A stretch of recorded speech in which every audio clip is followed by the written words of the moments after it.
Good evening, everyone. My name is Bryce Davis, and I'm currently a senior at Poolesville High School. I have lived in the Poolesville area all my life, and I've been lucky to be a part of the Poolesville community ever since. Tonight, both of us are here to talk about the need for a new functional high school as an investment for the future. I have great family history at the high school, as my great-grandmother went to the high school, and my great-great-grandfather was Mr. Poole himself. I remember when my grandma came into the high school to pick me up one day, and she looked up and around and told me, "Bryce, they have not changed a thing in this school."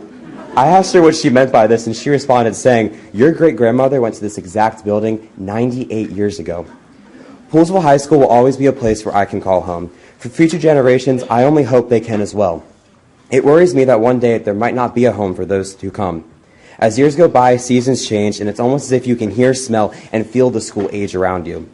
Throughout my years at Poolesville, I've walked around seeing trash cans full of water leaking from the ceiling, coming out a rusty brown color, and even ceiling tiles falling out from the foundation, leaving classes sitting in the halls.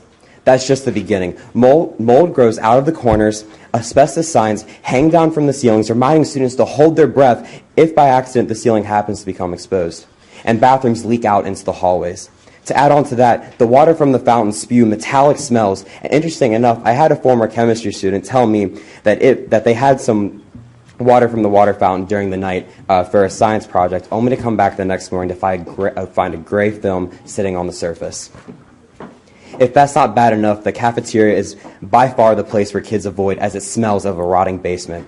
Needless to say, the cafeteria can only hold 24% of the student population. That leaves the majority of students sitting in the halls eating their lunches on the floors. The worst part is these issues resonate for years, increasing in urgency and severity. The root of the problem stems from the continuity of renovations to the inside and outside of the building. Bottom line is, you can't put a broken door on a broken frame. You can't put a new door on a broken frame. Some people may say building a new building wouldn't matter to us because it wouldn't happen in our time. But for the graduating class the following year, the year after that, and to years to come, it does matter. The community of Poolesville is not a large one, but it is one of the most tight-knit areas I have come to know. This issue has been a part of the town for years, and the high school is the town's prized possession as it grows and unfortunately deteriorates. It's been 7 years since we've been removed from the list, and our populations have grown and our conditions have worsened. We are the Falcons. Each and every one of us embraces that, but we are slowly losing a place that we call home.